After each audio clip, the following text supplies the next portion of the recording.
Hello,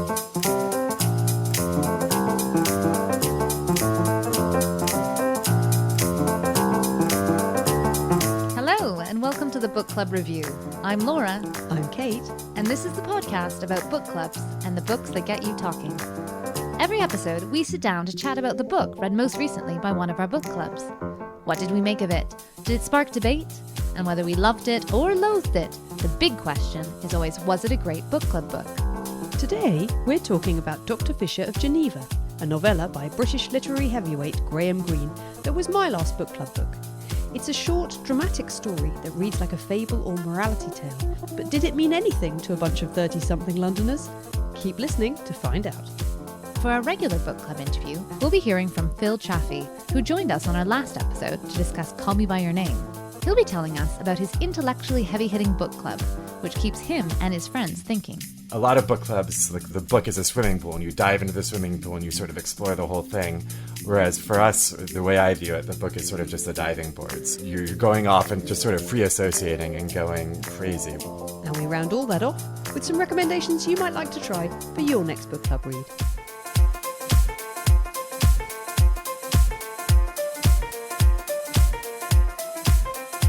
Hi, Kate.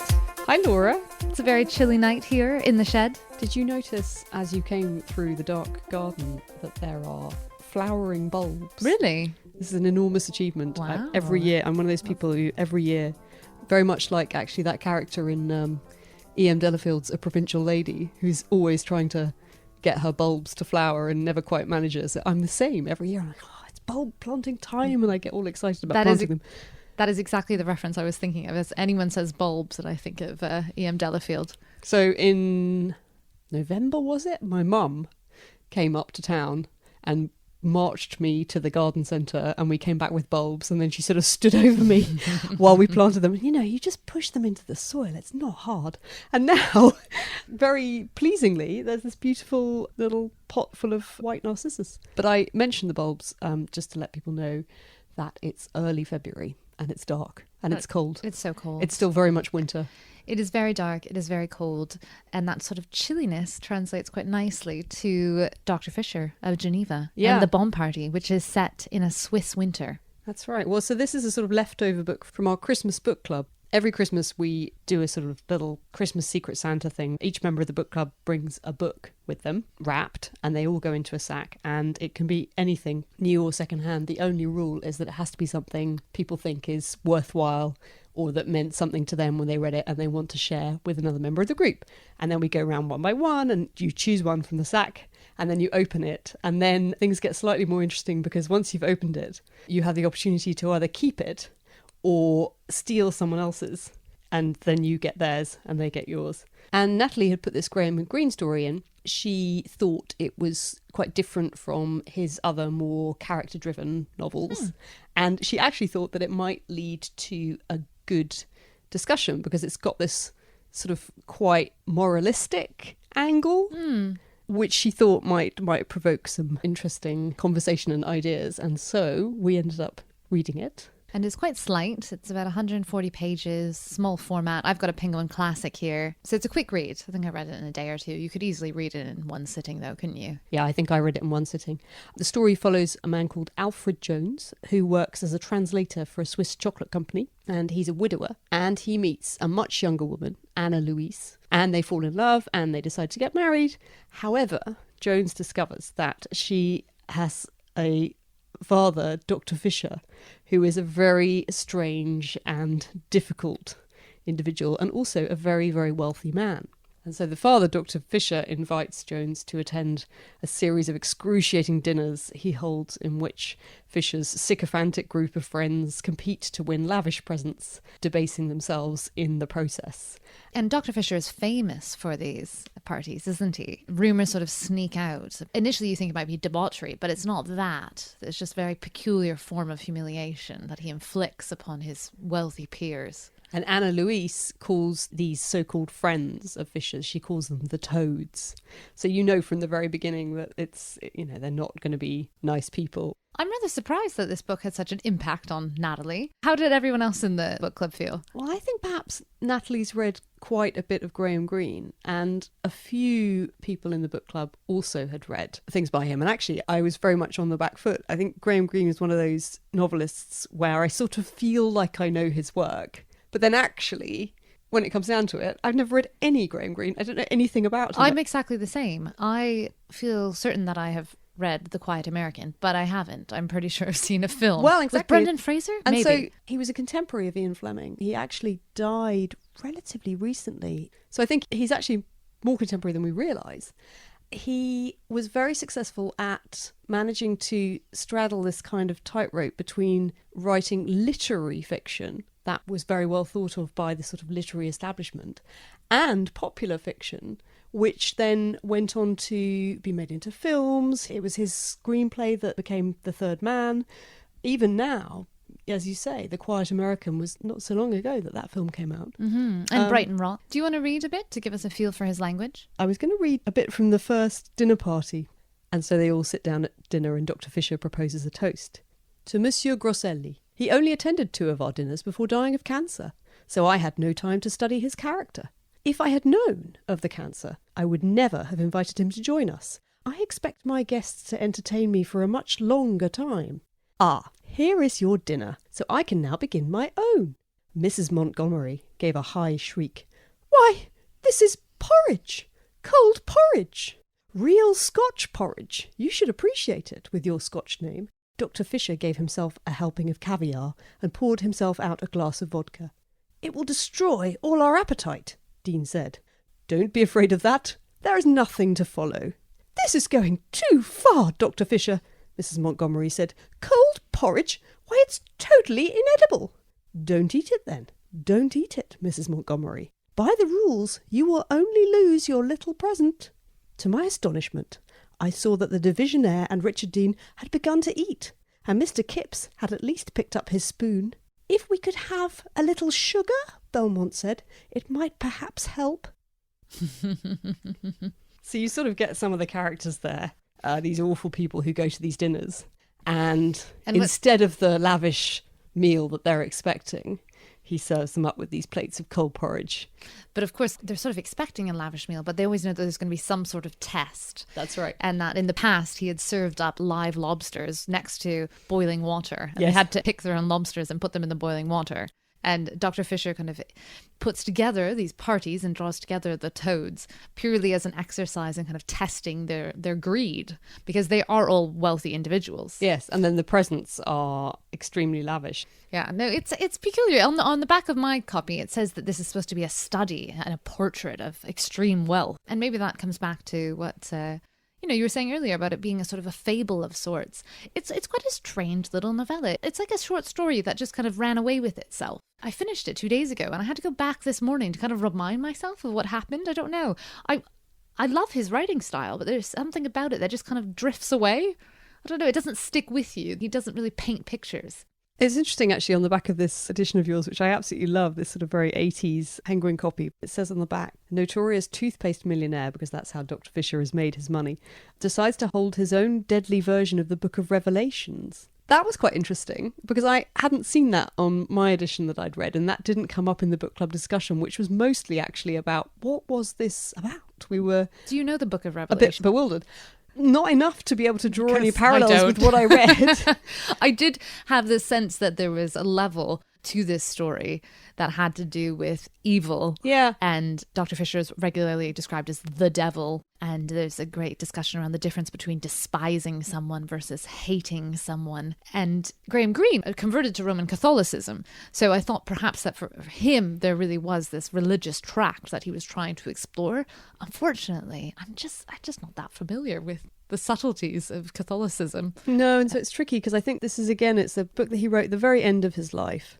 And it probably touches on themes that have been ongoing throughout his body of work. As I understand it, there is a sort of running thread particularly in things like The Power and the Glory, where he specifically focuses on Catholicism and ideas of good and evil. And this seemed like almost a kind of a reduced summary of that in some ways.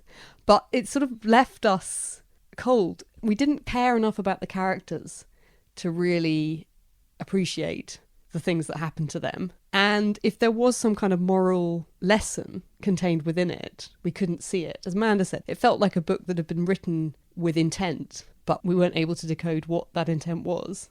For me, it was a novel about two male egos, effectively. So there's Dr. Fisher and then there's Mr. Jones. And Jones has married Anna Louise, who's 20, by the way. Yes. 20? Yes. And Jones is in his 50s. Yeah, so Amanda was very troubled by this sort of 30-year age gap. But Jones tackles it head on. He says, I'm not sure what I was trying to do. Maybe it was the child I had lost, because he lost his first wife during childbirth and he lost the daughter he would have had.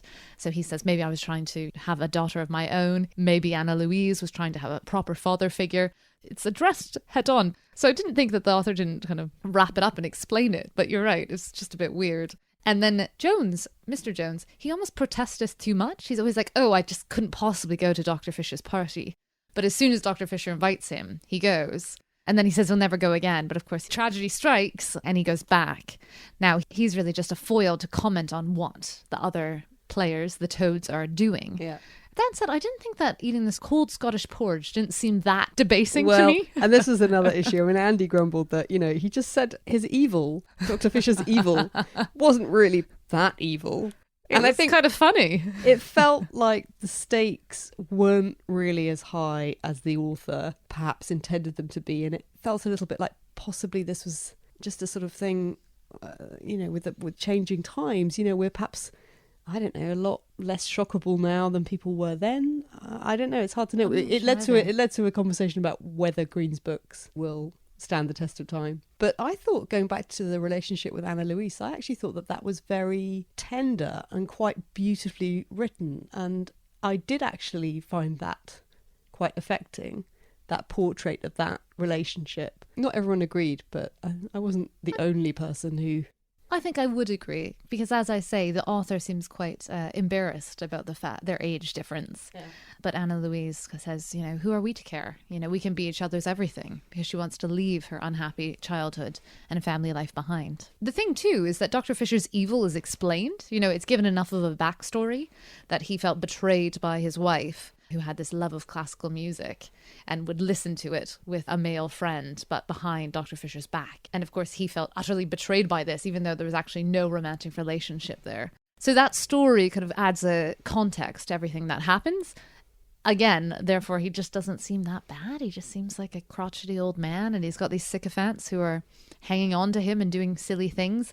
The stakes are raised in the final party. I don't think we're giving anything away, because the book is called Dr. Fischer of Geneva, or The Bomb Party. Yes, and so there's a sort of almost a double bluff element in the end of this story, where, again, the kind of most interesting discussion we had, one of the aspects of it was on this final get-together and whether or not, in fact, there was a bomb or not. It's set up quite well. It kept me guessing. It didn't keep everybody guessing, but I was like, didn't see that coming. And they were like, what? How could you not see that coming? But was it a good book club book? Well, this is the thing. Unfortunately, there just isn't really enough to it. And if it's one of those books where, in fact, to really get something from it, you sort of need to bring your knowledge of Greene's other work, it doesn't necessarily make for such a good book club book. I think one of the things people were saying is, do read other Graham Greene, Sally in particular, The Comedians, she recommended, The Power and the Glory, The Quiet American.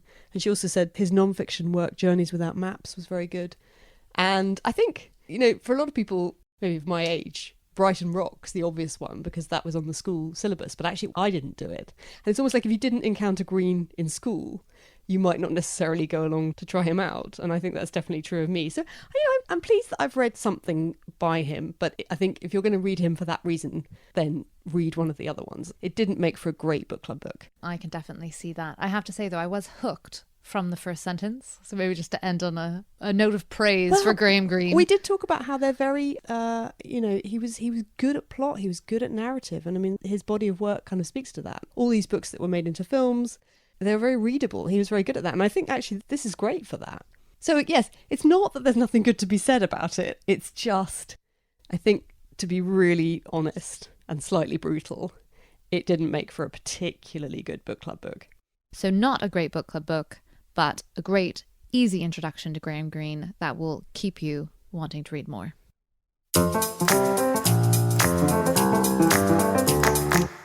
When Phil Chaffee joined us last episode to discuss Call Me By Your Name, we took that chance to ask him about his book club, dedicated to stretching intellectual horizons and then some. Initially, actually, I think we started just thinking it was going to be more essays. So our first thing that we did was Notes on Camp, the Susan Sontag essay. But we very quickly then moved on to books. And it's been a lot of nonfiction, but there has been fiction sprinkled in. So the past two things we did were just novels. A lot of book clubs, like the book is a swimming pool, and you dive into the swimming pool and you sort of explore the whole thing. Whereas for us, the way I view it, the book is sort of just the diving boards. You're going off and just sort of free associating and going crazy, which works for a lot of the nonfiction stuff because you're not necessarily critiquing it like you would a novel. And what sort of books have you read? Recently, we just read Compass, the Mathias Enard, this French novel, which is about this, what is he? He's a music historian and sort of having this long night of the soul in Vienna. And he writes about the history of Western music and how it relates to the Orient. But then there's all of this references to 18th and 19th century Orientalists and how they interact with the Middle East, and just story upon story, all theoretically in this one night. That was a really amazing book, which got some great discussion. One of my favorites was also How Will Capitalism End? Yeah. By this German economist named Wolfgang Streeck. So they're all over the place. How do you choose your books? Basically, at every meeting, someone says, I've been wanting to read this, or I skipped this in uni. And then we usually have 3 or 4 options. Once or twice we voted, but normally we just sort of come to some consensus and we try to keep a list of the other books we want to read. And do you view book club as kind of an opportunity to challenge yourself with your reading? Absolutely. I mean, There's a lot of stuff I would never have read, like Judith Butler. I mean, Judith Butler is something everyone talks about, but I had just sort of missed her. Yeah, uni, I totally know the name. So it's people like, you know the name, and you think, well, actually, it'd be nice to actually sit down and read. The most I take out of it is less the books, because ultimately Judith Butler is not life-changing, but she, it's nice to say, oh, well, I've actually read Judith Butler. But beyond being able to say that, what has most impacted me is just these conversations. Because when you choose such meaty topics, you get these conversations that really, they do stretch you. And I think that is what has changed me. It's much more the club than the books. And that's what I think is so important about book clubs. Yeah. I think that they can be seen as kind of a lightweight friend activity. And yes, of course, it is very friendly, but actually it's about kind of debating with people in a low stakes environment, perhaps, right? But really kind of talking about things that matter and maybe segueing into different territories. They foster debate. There was one book about the denial of death written by this psychiatrist in the 70s about sort of how Freud had not dealt with death enough and how everyone is existing by repressing the reality of death in all of our lives. But then that gets into very deep conversations. I bet. We meet at 11 a.m. on Sunday mornings. That's quite unusual for a book club, isn't it? Do you have brunch? We do have brunch in Lincoln's Inn Fields, so it's in the middle of, very nice. of London, but it's fairly empty. Yeah. One other thing that I definitely get out of this is every group, you walk away just with a million references of things you should read and exhibitions you should see and movies that you should, and all just sort of pulling back from this book. Maybe that in itself is worth it. Exactly. Your cultural guide to what's happening around London and Europe. Thanks so much for telling me about your book club. Anytime. What I love about Phil is he is clearly such an intellectual, but he's in no way pretentious. So he never makes you feel silly or ignorant, but he knows so much more than I do. I mean, really, Judith Butler, I really do just know the name. I don't even know the name. I know the name from my master's degree. Well, who is Judith Butler? She's is she a feminist? theorist. almost certainly, but I think she's more than a feminist theorist, and she hasn't been kind of siphoned off, maybe, which is unfair to feminist theorists, but she's seen as like a really substantial literary heavyweight. 1970s, 80s. I probably was supposed to read her. I almost certainly was supposed to read her. And I have either didn't or just have no recollection. Now I feel guilty for never having but heard that's of or because read of her. me. She right? wasn't I even did in that. my... Not Phil. Phil would not judge you. Yeah, I love that. It was very inspiring, wasn't it? I love this idea about deliberately choosing books that actually are going to give you a bit of an intellectual challenge. At the same time, I think you have to find the right balance for your particular group. And I know that mine, who are, working long hours and then we meet at the end of the day. I mean, it doesn't feel like an excuse because clearly Phil is too. But there's Sunday brunch. Yeah, Sunday brunch I suppose. I seems think like a nice with thing. mine where people come after work, and I just have tended to find that when we have done stuff that's been more demanding, shall we say, actually people kind of don't quite have the energy for it. And so it doesn't necessarily work for us. But then on the other hand, you've got to mix it up, haven't you? And actually, funny enough, the book that we're doing right now, East-West Street by Philippe Sands, I think is much more of a challenge, but the feedback I'm getting so far is that people are loving it. Brilliant.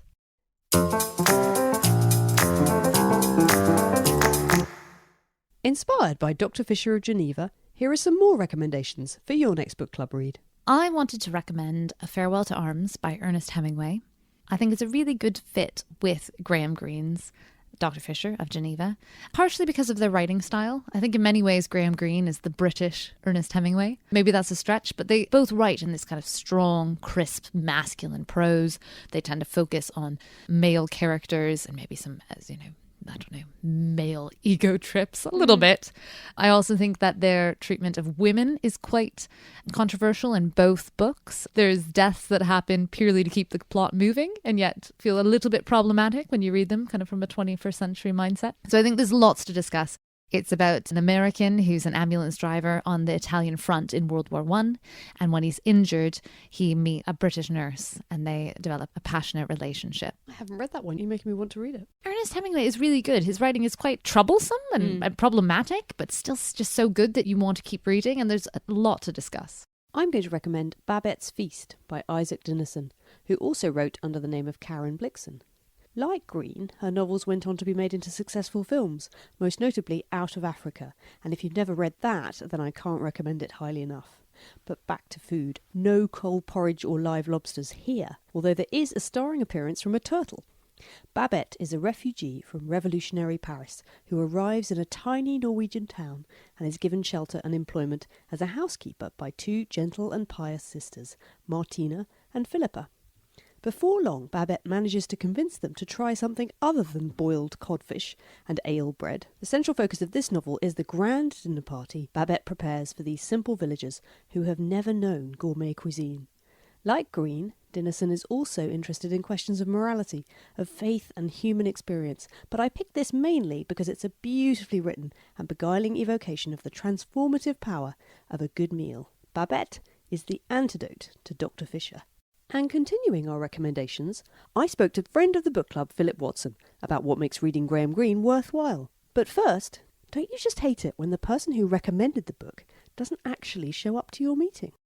So Natalie, you nominated Dr. Fischer, but then actually you weren't able to come to the book group. But I got the sense that perhaps you'd read other Graham Greene, and I wonder whether there maybe was something else that you would recommend. I feel very bad that I recommended the book and then that I didn't attend book group. The reason that I originally suggested it was because when I read it, I remember feeling quite affected by it, and that it might have made an interesting discussion, particularly the sort of morality of it, and everybody has a different view of that, and it might have led to some interesting discussions, but whether or not that happened, I wasn't there to find out. Well, I think the problem in a way was that we just didn't really feel that Dr. Fischer was evil enough.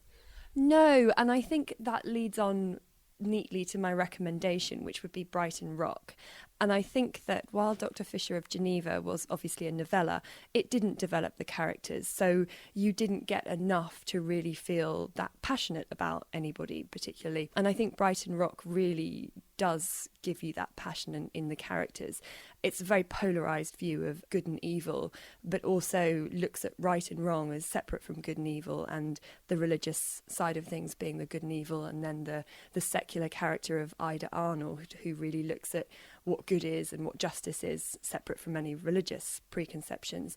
And you get a great sense of character. So with Pinky, who's the completely awful baddie of the novel, he really is evil enough, and you get that sense of his inner soul's blackness and tortured and how awful he is. And that's nicely contrasted with the Ida Arnold character, who is this beacon of hope and light and positivity, and she's very warm and caring compared to this awful Pinky character. So I think it's much more substantial than Dr. Fischer of Geneva, and it has a lot more characterization and a lot more plot, and would bring a reader through more rather than just a simple allegory. I think there's a lot there for book clubs to get their teeth into. So Philip, you were the person who originally gave Dr. Fischer of Geneva to Natalie, and we ended up reading it for our book club. But what else might you recommend to a book club who are interested in reading something else by Graham Greene? I would recommend another of his entertainments, which is what he called his fiction that he considered to be lighter than his Catholic dramas. And I would recommend Our Man in Havana. These days we think of William Boyd as being on that sort of level of someone who writes novels as entertainment. But to find the real master, Graham Greene is the answer. He is pure class and delivers moral ambiguity and irony in a way that no one is matching these days. That's it for today's episode. If you'd like to see what we're up to between episodes, follow us on Instagram or Facebook at Book Club Review, on Twitter at Book Club Revue Pod, that's Book Club RVW Pod, or you can always email us at thebookclubreview@gmail.com. And if you're not already, why not subscribe to us on iTunes or wherever you get your podcasts? Books mentioned on this episode were A Farewell to Arms by Ernest Hemingway, Brighton Rock and the Quiet American by Graham Greene, and Babette's Feast by Isak Dinesen.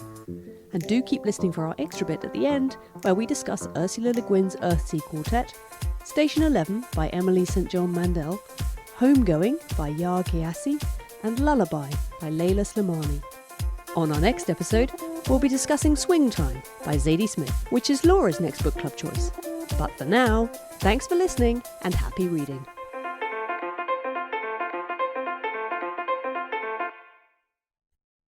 Ba-da-ba-bum. Ba-dum. Ba-dum, ba-dum, ba-dum. It's not our theme song. That's not our theme song. No. You really liked, I'm changing the subject, you really liked Earthsea Quartet. Oh, I did. Yes. I thought, so it's really interesting because... This is Earthsea Quartet, everyone, by Ursula Le Guin. Which you gave me for Christmas. Who's recently passed away and is a legend. I had never read. Yeah, I thought the first novel, Earthsea, I liked it, and I love that feeling of being back in those safe, confident hands, that kind of assurance that she writes with. But at the same time, I didn't actually think there was that much to the first novel, and I carried on reading. And actually, the way that those books build as a sequence, and then the way that the pace changes so dramatically with the fourth one, Tehanu, it was just such a delight. And by then, I think you're enough invested in these characters and this world that it just... Somehow, I just felt it was completely masterful, and I absolutely loved it. I felt it was such a rewarding experience working through this. And they're not long books as well. It wasn't in any way an arduous read. I think the one thing I would say, she does love a long journey, doesn't she, Ursula Le Guin? Well, the best books include a long journey. And you sort of think, oh, another boat trip, or, another trek across the mountains. But that's what's so wonderful about this series. So it's 4 books, and actually there are a few others, but they're never included in the quartet, right. So I'm not quite sure if they are of the same caliber. No, I was quite pleased to discover, because I was sort of thinking, I can go back to that world. But what's so brilliant then is that the first book is all about Ged growing up as a young child, as a young man, going to school, and then it switches. I think it jumps forward probably about 10, 20 years. to this perspective of a woman, and it's her story and as the high priestess, and he only comes in towards the end. And then the third book, it's all about Ged journeying again as Archmage. And then the fourth book, it switches to the woman's perspective again. They get darker and darker. And violence towards women becomes very pronounced, and actually the lack of agency women have in this culture comes ever more to the fore. And that's missing from Ged's story, because he's a man. He's a powerful man. Such good books. I'm so glad you liked them. They're so great. I also love the way that she's not afraid to make her characters unlikable. I think we had this when we read The Left Hand of Darkness, and you don't actually really like the two main characters of that much at the beginning. And then it's only when you get to know them. And she's clever enough to allow that time for a character to breathe and develop and change. And perhaps as they change, you come to like them as you come to know them. And of course, as the stories get darker, the characters are also growing up. So that's a part of it, is that they are moving through different stages of life and having different experiences that actually mean they're encountering darker forces. Yeah, they were great. And so now I'm at that slight feeling of, not quite being ready to pick up anything else, because that thing where you've read something really good and then you're not quite ready to just plunge into a different author's voice. You want to just stay with the one you were reading for a while. Well, I've read two really good books recently. So I did read Station 11. Oh, right, yeah. How was it in the end? It's a very good book. Not too harrowing? It is harrowing, actually. I had posted on Instagram that I was about to read it, and a few people were like, oh, but it has an uplifting ending. In the scheme of things, maybe a little bit, but 99.9% of the world's population has died. This novel is about a wandering band of musicians and actors who perform Shakespeare. Everyone is so suspicious of each other. Society is totally disintegrated, but 20 years on, maybe they're beginning to put together some pieces. The newspaper is circulating, but there's some really harrowing images because there's also flashbacks to when this flu pandemic broke out. I was wandering through a Piccadilly Circus just being like, oh God, civilization's so great.